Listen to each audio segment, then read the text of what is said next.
That black widow was punished for taking in orphans, the townspeople whispered with cruel satisfaction, until a giant cowboy stepped from the shadows and declared, "We're raising them together." The seamstress had defied every warning, sheltering 3 abandoned children when decent folk turned away. They predicted her swift ruin, a young widow with no family, no money, destined to fail spectacularly. But the towering stranger who emerged from the wilderness carried secrets that could rewrite everything. His weathered hands held unexpected gentleness.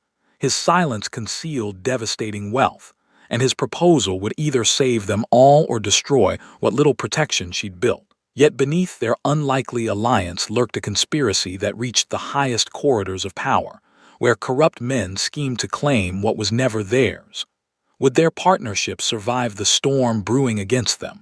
The winter wind howled through Silverbrook, Kansas, carrying whispers of judgment and scorn. Etta Mae Delaney pulled her threadbare shawl tighter as she walked past the general store. The conversation stopped. Eyes followed her every step. She had been a widow for 6 months now, 28 years old with calloused hands from endless sewing and mending. The townspeople watched her with suspicion, waiting for her to fail, to pack up and leave like they expected all outsiders to do. The storm struck on a Tuesday night in February. Snow piled against her cabin walls while she worked by candlelight, stitching a dress for Mrs. Henderson. The knock came just after midnight. 3 small figures huddled on her doorstep, shivering and hollow-eyed. Tommy stood tallest at 12, his arm wrapped protectively around 9-year-old Sarah. Little Ben, barely 6, clutched a torn piece of fabric that might have once been a blanket. Their clothes spoke of better days, now reduced to rags. Etta Mae opened her door wider. The children stumbled inside, drawn to the warmth of her small fireplace. She wrapped them in her only spare quilts and heated the last of her soup. The next morning brought Pastor Jerome to her door. His face carried the practiced disappointment of a man who delivered unwelcome news regularly. "Miss Delaney, those children cannot stay here. They have nowhere else to go. The church has limited resources. We cannot support every unfortunate situation that presents itself." His words carried weight beyond their surface meaning. Everyone in Silverbrook understood the unspoken rules. Etta Mae had already pushed boundaries by staying after her husband's death. Taking in orphans crossed lines the community would not tolerate. Pastor Jerome left without offering alternatives. The children watched from the window, understanding more than their young faces revealed. Within days, the consequences began. Mrs. Henderson canceled her dress order. The banker's wife found someone else to alter her Sunday clothes. One by one, Etta Mae's customers disappeared. Sarah proved intelligent beyond her years, reading from Etta Mae's few books with startling fluency. Tommy showed mechanical aptitude, fixing her broken sewing machine with intuitive skill. Ben drew pictures on scraps of paper, creating detailed scenes that suggested artistic training. These children came from education and privilege. Their speech patterns, their manners, their knowledge all pointed to backgrounds far removed from abandonment and poverty. Cornelius Blackwood arrived on a Thursday. His polished boots clicked across Etta Mae's wooden floor as he surveyed her modest home with calculating eyes. As the largest landowner in 3 counties, his word carried legal weight. "Miss Delaney, these children require proper supervision." "They have proper supervision. An unmarried woman with no family connections cannot provide what they need. I am prepared to take responsibility for their care." The offer sounded generous. Etta Mae had heard stories about Blackwood's ranch operations. Workers who started as temporary help and never earned enough to leave.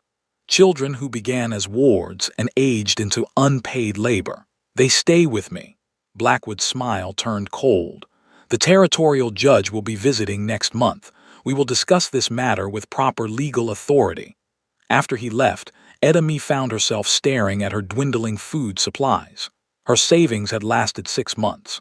Now, with 3 additional mouths to feed and no incoming work, she faced impossible mathematics. The first mysterious delivery appeared 2 days later. A bag of flour, dried beans, and salt pork sat by her door while she taught the children their letters. No note, no explanation. More supplies followed. Blankets appeared overnight. Medicine for Ben's persistent cough materialized when she stepped outside to gather firewood. Someone watched her routine, understood her needs, and provided help with invisible generosity. Edemy set traps and kept vigil, determined to identify her benefactor. The supplies arrived with supernatural stealth, always during the brief moments when she focused entirely on the children or stepped to the back of her property. The children thrived despite their circumstances. Color returned to their faces. Tommy's mechanical skills improved daily. Sarah devoured every book Edemy owned. Ben's drawings grew more detailed and confident, but Blackwood's threat loomed larger. Other townspeople began making pointed comments about proper child-rearing and community standards. The pressure built like storm clouds gathering strength. On a cold March evening, while teaching Ben to write his letters, Edemy glimpsed movement through her window. A massive figure retreated into the tree line, moving with surprising grace for someone of such enormous size. Her mysterious guardian stood nearly 7 feet tall, broad-shouldered and imposing. Even in silhouette, his presence commanded attention and respect. Edemy grabbed her husband's old rifle and stepped into the darkness. The figure had vanished, but fresh boot prints marked the snow. Size 14 at minimum, leading toward the wilderness beyond her property. Tomorrow, she would have answers. If you are enjoying this story of how one woman's courage to protect orphan children will change an entire community forever, don't forget to comment where you are tuning in from to show how this story can connect us across any distances, backgrounds, and hearts. Because what will happen in the next 15 minutes in Silverbrook will completely change everything Edemy thought she knew about survival and unexpected allies. Edemy rose before dawn, positioning herself by the kitchen window with clear views of her property. The rifle rested across her lap as she waited for her mysterious benefactor to reveal himself.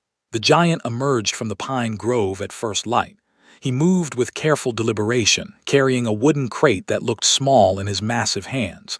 Edemy stepped onto her porch, weapon raised. "Stop right there." The man froze. He stood nearly 7 feet tall with shoulders broad enough to fill doorways. His weathered face carried lines of grief and hard living, but his eyes held unexpected gentleness. "Ma'am, I mean no harm." "Then explain yourself." He set the crate down slowly, keeping his hands visible. "Name's Bo McFadden, been watching over you and the young ones." "Why?" Bo's massive frame seemed to shrink as painful memories surfaced. "Lost my own family 3 years back. Wife Emma and little Lucy, both taken by cholera in one terrible week." Edemy kept the rifle steady but listened. "Been wandering since then, trying to find purpose. When I saw you taking those children, risking everything to protect them, it reminded me of Emma. She would have done the same." "That doesn't explain the supplies." Bo reached slowly into his coat pocket and withdrew a leather pouch heavy with gold coins. "My father struck it rich in the Colorado mines before he passed. Left me more money than I know what to do with." The revelation hit Edemy like physical force. This wandering giant possessed wealth beyond her imagination, yet he lived like a drifter and helped strangers in secret. "I have a proposition for you, Miss Delaney." Edemy lowered her weapon slightly. "I'm listening. Marry me. Not for love or romance, but for protection. As your legal husband, I can provide financial security and social standing. You can raise those children without fear of Blackwood or his corrupt judge." The audacity of the proposal left Edemy speechless. Marriage to a complete stranger, even one who had helped her family, represented a leap of faith that terrified her. "You don't know me. I don't know you. I know you risked everything for 3 orphan children. I know you work your fingers raw to provide for them. I know you possess more courage than half the men in this territory." The children stirred inside the cabin. Tommy appeared in the doorway, rubbing sleep from his eyes. When he saw Bo, his face lit with recognition. "You're the one who brought the medicine when Ben was coughing." Bo knelt to the boy's level, his intimidating size transformed into gentle protection. "How is your little brother feeling?" "Much better, thanks to you." Sarah and Ben joined Tommy on the porch. They showed no fear of the giant stranger, only curiosity and gratitude. Children possessed instincts about people that adults often ignored. These 3 trusted Bo completely. "Think about my offer," Bo said to Edemy. I'll respect whatever boundaries you set. Separate living quarters, no expectations beyond protecting this family. Before Edami could respond, Hoofbeats announced unwelcome visitors. Blackwood rode up with two companions, his face twisted with righteous anger. Miss Delaney, who is this man on your property?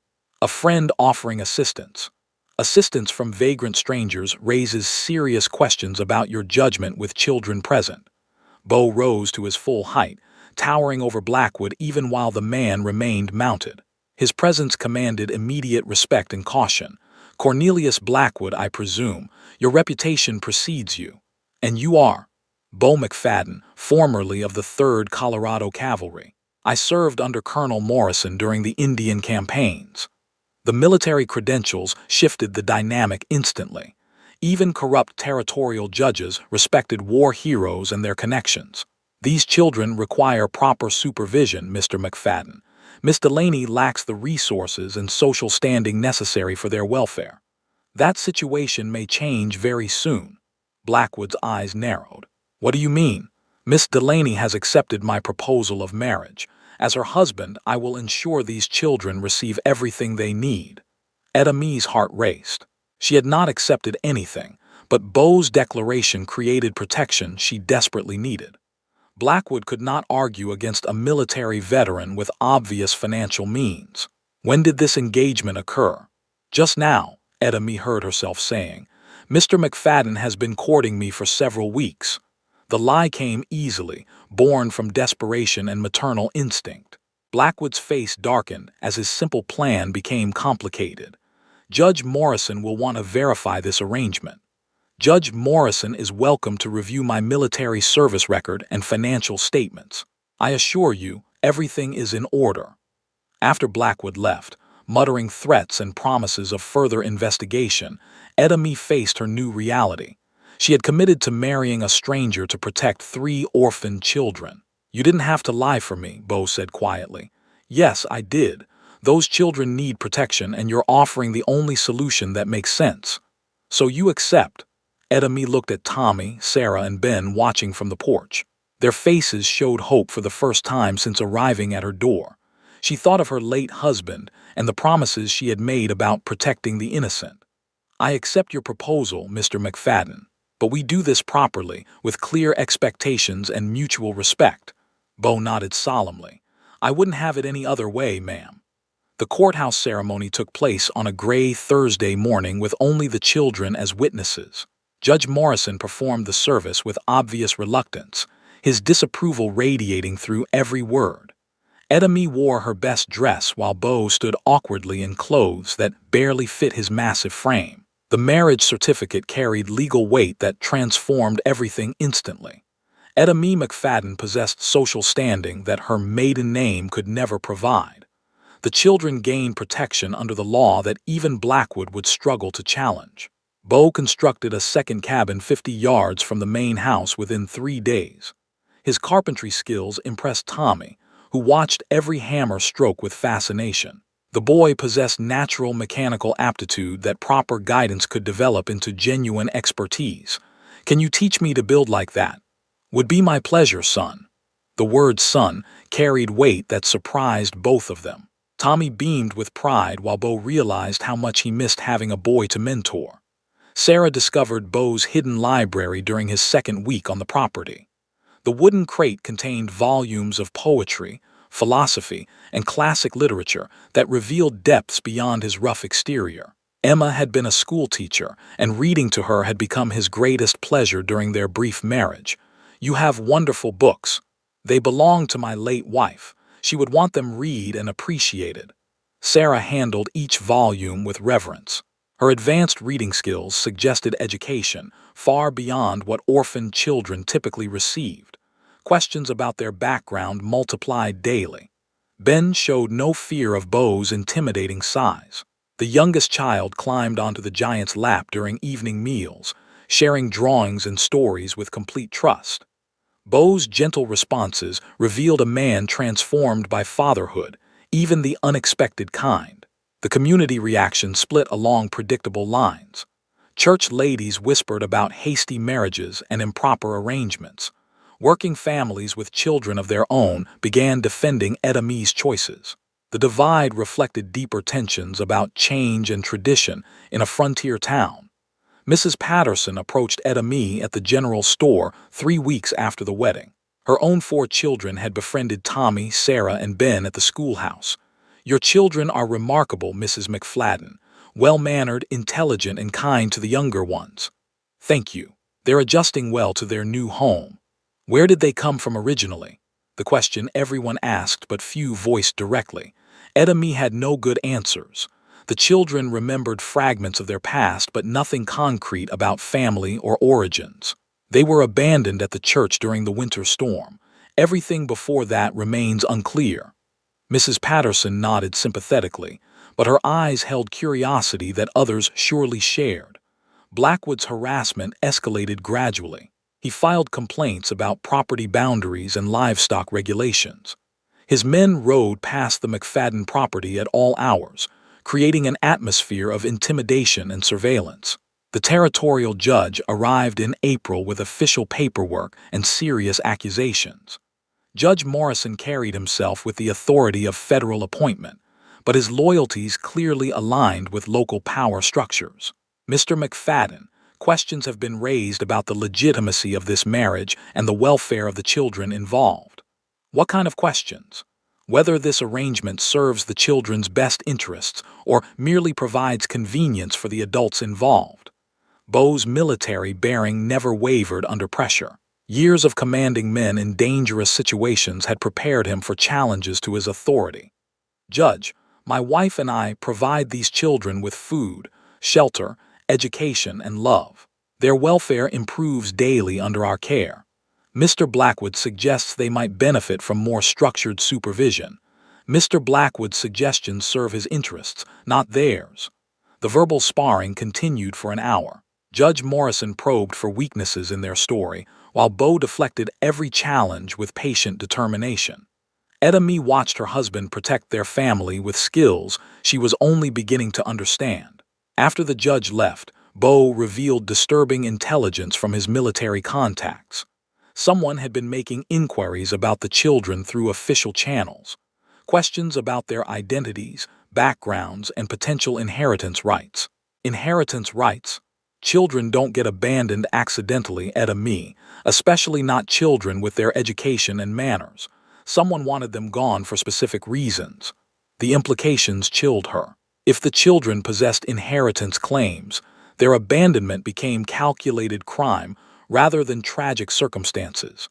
Strange men began appearing in Silverbrook, asking questions about newcomers and recent arrivals. They claimed to represent various territorial agencies, but their credentials seemed questionable. Bo's suspicions grew stronger. "We need to be very careful. This situation involves more than we originally understood." Etta Mee found herself falling in love with her husband of convenience. His gentleness with the children, his quiet strength during conflicts, and his unwavering commitment to their family created feelings she had not expected. Bo struggled with similar emotions. Etta Mee's fierce protectiveness, her intelligence under pressure, and her natural grace reminded him that his heart could love again after devastating loss. The children sensed the growing affection between their guardian parents. Tommy began calling them Mama and Papa without prompting. Sarah and Ben followed his example naturally. One evening in late April, Judge Morrison returned with federal paperwork and grim determination. Blackwood accompanied him with obvious satisfaction. "Mrs. McFadden, I am here to inform you that custody proceedings will begin next week. The territorial court will determine whether these children remain in your care or transfer to more appropriate guardianship." The legal battle they had dreaded was finally beginning. Bo's military connections proved invaluable within hours of Judge Morrison's threat. Colonel Hayes, his former commanding officer, arrived from Denver with federal documentation that changed everything. The children's father was decorated war hero Captain William Thornton, died in a ranch accident 18 months ago, leaving substantial property to his 3 offspring. The revelation struck like lightning. Tommy, Sarah, and Ben Thornton possessed legal claim to 2,000 acres of prime Colorado territory. awarded through federal land grants for their father's military service. Where's the mother? Died in childbirth when Ben was born. Captain Thornton raised them alone with help from his sister until the accident. Colonel Hayes spread official documents across Etta Mee's kitchen table. Property deeds, military service records, and inheritance papers painted a clear picture of calculated theft. Someone orchestrated their disappearance to claim the land illegally. The children were supposed to vanish permanently. Etta Mee studied the documents with growing horror. The 3 frightened children who appeared at her door had been deliberately abandoned by people who knew their true value. Blackwood knew all along. More than knew. He orchestrated everything through intermediaries and forged paperwork. Your husband's investigation triggered federal attention that exposed the entire conspiracy. Bo's contacts in territorial government had uncovered a network of corruption spanning multiple counties. Judge Morrison received regular payments to approve questionable land transfers. Several prominent ranchers had acquired property through similar schemes involving missing heirs. How did the children end up here? Blackwood's men were supposed to abandon them somewhere they'd never be found. Instead, they left them at the church during the storm, probably hoping they'd freeze to death. The cold calculation behind their abandonment made Etta Mee's blood boil. 3 innocent children treated as obstacles to eliminate rather than human beings deserving protection. The children absorbed the news about their true identity with remarkable maturity. Tommy remembered more details about their father once prompted. Sarah recalled their house and the extensive library that had fostered her love of reading. Ben drew pictures of places from his early childhood with startling accuracy. Do we have to leave Mama and Papa Bo? Ben's question voiced all their fears. Learning about their inheritance meant nothing compared to losing the family they had found. Nobody's taking you anywhere, Etta Mee promised. We'll fight for you no matter what it takes. Colonel Hayes brought additional reinforcements. Federal marshals arrived to investigate the land fraud conspiracy. Territorial authorities replaced Judge Morrison with a federal appointee who owed no favors to local power brokers. Blackwood's desperation grew obvious as his carefully constructed schemes unraveled. He increased pressure on townspeople who supported the McFadden family. His men harassed merchants who served Etta Mee. Property damage and intimidation tactics escalated daily. The new federal judge, Harrison Webb, possessed an impeccable reputation for fairness and integrity. His arrival shifted the legal landscape dramatically in favor of justice over corruption. Mr. Blackwood's petition for custody becomes quite interesting when examined alongside these inheritance documents. Judge Webb studied the evidence with methodical precision. Blackwood's supposed concern for the children's welfare appeared transparently fraudulent when their true value became known. The timing of his custody request coincides exactly with the land grant filing deadlines. Remarkable coincidence. The federal investigation expanded to include Blackwood's business associates and political connections. Several prominent citizens faced questions about their recent property acquisitions and relationship to missing heirs. Etta Mee watched her husband coordinate with federal authorities like the military officer he had been. Bo's organizational skills and strategic thinking impressed investigators who relied on his local knowledge and connections. You were a fine soldier, McFadden. Your country owes you gratitude for exposing this corruption. Just protecting my family, sir. The simple statement carried profound meaning. Bo had found his purpose again through defending the children and supporting Etta Mee. His grief-driven wandering had ended in newfound mission and belonging. Community support for the McFadden family solidified as townspeople understood the true situation. Parents who had watched their own children befriend Tommy, Sarah, and Ben rallied to their defense. Mrs. Patterson organized a petition supporting Etta Mee's custody. Over 60 families signed despite pressure from Blackwood's supporters. The document demonstrated genuine grassroots backing for the children's current placement. Those children have thrived under Mrs. McFadden's care. They're happy, healthy, and well-educated. No court should separate a loving family. The custody hearing was scheduled for the following week. Judge Webb would review all evidence and make final determination about the children's future. The entire town planned to attend what had become the most significant legal proceeding in Silverbrook's history. Blackwood made one final desperate attempt to salvage his schemes. He approached Bo directly with an offer of partnership rather than confrontation. We could share the land profits, enough wealth for everyone involved. Those children aren't for sale at any price. You're making a serious mistake, McFadden. I have powerful friends who don't forget enemies. Neither do I.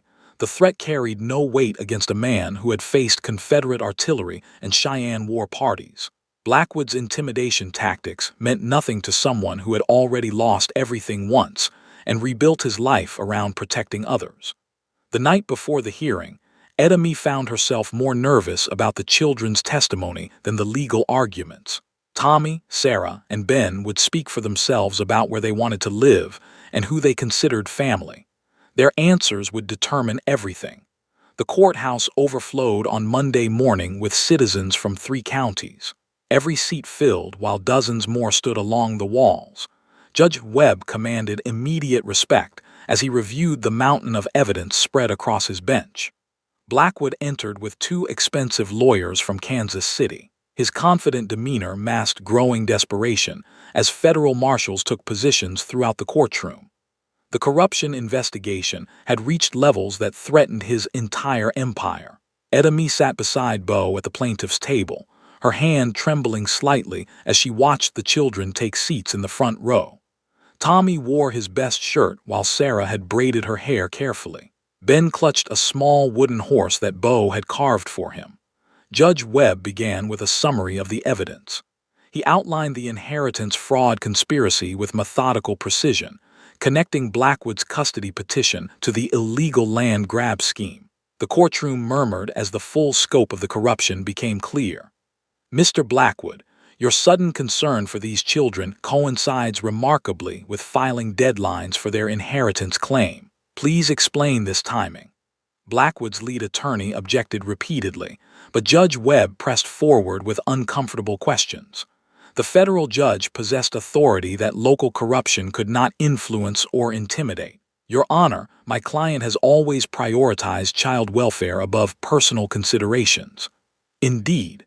Yet records show Mr. Blackwood inquired about the Thornton property 6 months before expressing interest in the children's custody. The contradiction hung in the courtroom air like smoke. Spectators shifted uncomfortably as they realized how thoroughly they had been manipulated by a man they had trusted with community leadership. Colonel Hayes testified about the federal investigation, presenting documented evidence of forged papers and illegal land transfers. His military bearing and unimpeachable credentials lent weight to accusations that might otherwise seem fantastical. Captain Thornton's children were deliberately targeted for elimination, so Mr. Blackwood could claim their inheritance through fraudulent documentation. The word elimination sent chills through the packed courtroom. 3 small children had nearly died, so one man could steal their birthright. Mrs. Patterson took the stand next, representing the community petition supporting Edemy's custody. Her testimony carried the authority of a respected mother, whose own children had benefited from the Thornton siblings' friendship. Those children have transformed under Mrs. McFadden's care. They were frightened and traumatized when they arrived. Now they're confident, happy, and thriving in school. How do they interact with other children? Tommy helps younger students with their lessons. Sarah organizes reading circles for the girls. Ben shares his artistic talents freely. They're natural leaders who bring out the best in others. The parade of supporting witnesses continued for 2 hours. Teachers, shopkeepers, and neighboring families testified to the children's positive influence and obvious happiness in their current home. Bo's testimony focused on practical matters of provision and protection. He outlined the financial security he could provide, his military pension and inheritance creating stability most families could never offer. Judge Webb, these children need more than money. They need love, guidance, and the security of knowing they belong somewhere permanently. How has marriage changed your perspective on family? My first wife and daughter died before I could fully appreciate the gift of family. These children and my wife have given me a second chance to be the father and husband I was meant to be. The courtroom fell silent during Bo's emotional testimony. His visible transformation from grief-stricken wanderer to devoted family man impressed even skeptical observers. Etta Mee's moment came after lunch. She faced the packed courtroom with quiet dignity, her voice steady despite the enormous stakes. "Your Honor, I didn't seek to become a mother to 3 children, but when they needed help, turning them away was never an option. What makes you qualified to raise children of such substantial inheritance? I'm not raising them for their money. I'm raising them because they deserve love, education, and the chance to become the remarkable adults I can already see in them." Judge Webb questioned her about discipline, education plans, and long-term goals for each child. Etta Mee answered with specificity that demonstrated deep knowledge of their individual personalities and needs. Tommy wants to study engineering. Sarah dreams of becoming a teacher like her father's sister. Ben shows artistic talent that proper instruction could develop. I want them to pursue their gifts freely. The children's testimony provided the emotional climax everyone anticipated. Judge Webb questioned them individually, his gentle manner encouraging honest responses. Tommy spoke first, his 12-year-old voice carrying surprising authority. "Sir, Mama Etta and Papa Bo saved our lives. They gave us a home when nobody else would help.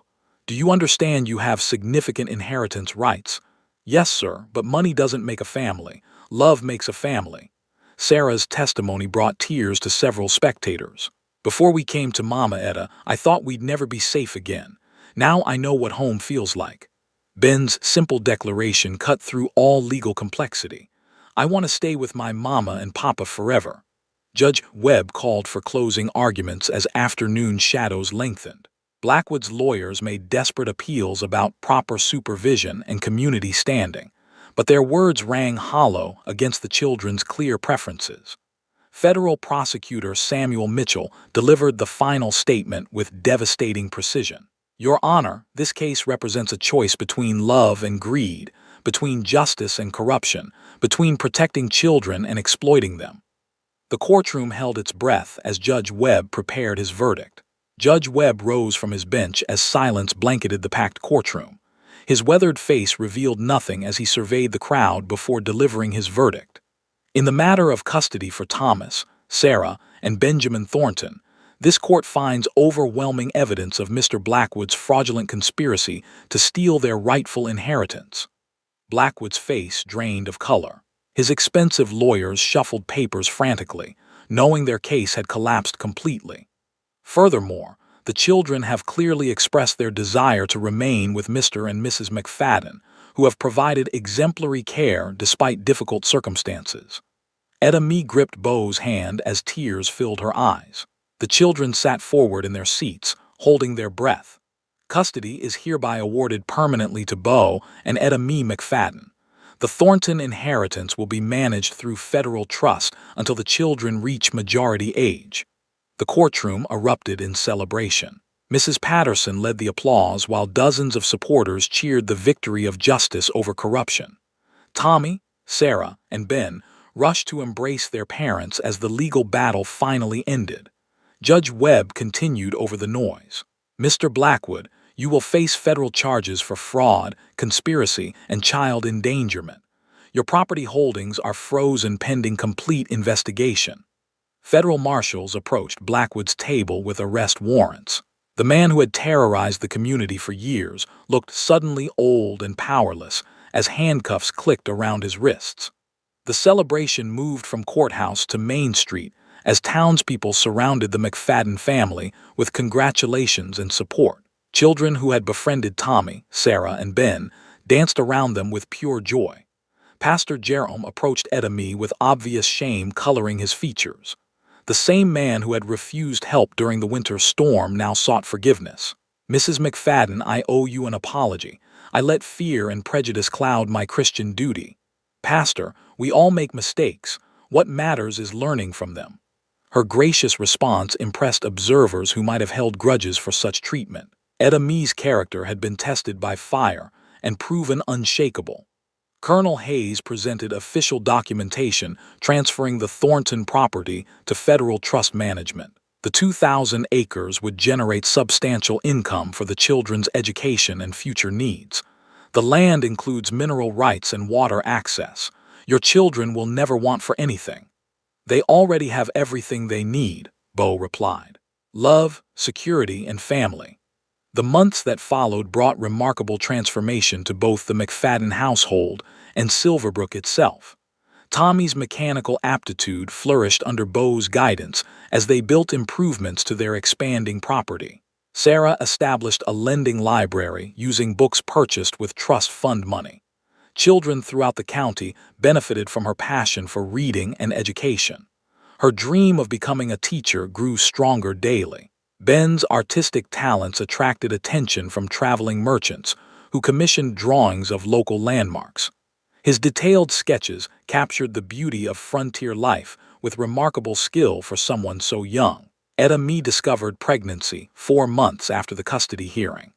The news filled their home with additional joy as their chosen family prepared to welcome a biological addition. Will the baby call Tommy, Sarah, and Ben brother and sister? Of course, family isn't about blood, it's about commitment and love. The community's attitude toward the McFadden family evolved completely. Etta Mee found herself consulted on matters of child welfare and education. Her reputation for wisdom and compassion spread throughout the territory.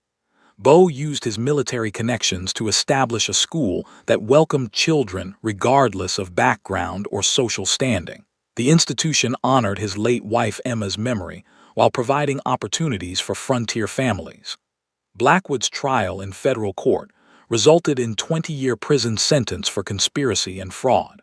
His property was liquidated to compensate victims of his various schemes. Justice moved slowly but arrived eventually. Judge Morrison fled the territory before corruption charges could be filed. His replacement proved honest and committed to equal treatment under law for all citizens. 1 year after the custody hearing, the McFadden family gathered for Sunday dinner in their expanded home. Baby Emma, named for Bo's first wife, gurgled happily in her father's massive arms while the older children shared stories of their school week. Tommy announced his acceptance to engineering program in Denver. The trust fund would cover all expenses while he pursued the education his father would have wanted. Sarah received appointment as assistant teacher at the new school. Her natural gifts for instruction and love of learning made her invaluable to the educational mission. Ben's artwork earned commission from territorial governor's office. His paintings of frontier life would hang in the Capitol building, showcasing talent nurtured by family love. Etta Mee reflected on the journey from desperate widow to respected matriarch. The scared woman who had opened her door to 3 frozen children could never have imagined such transformation. What are you thinking about? How much can change when people choose love over fear? Bo smiled as he watched their children play in the evening light. His own journey from grief-stricken wanderer to devoted father and husband proved that second chances could create miracles. The McFadden family had grown beyond their wildest dreams, but the foundation remained unchanged. Love, commitment, and willingness to sacrifice for others had created something beautiful from desperate circumstances. Their story became legend throughout the territory, inspiring other families to open their hearts to children in need. The legacy of 3 orphans and the widow who saved them continued growing with each passing year.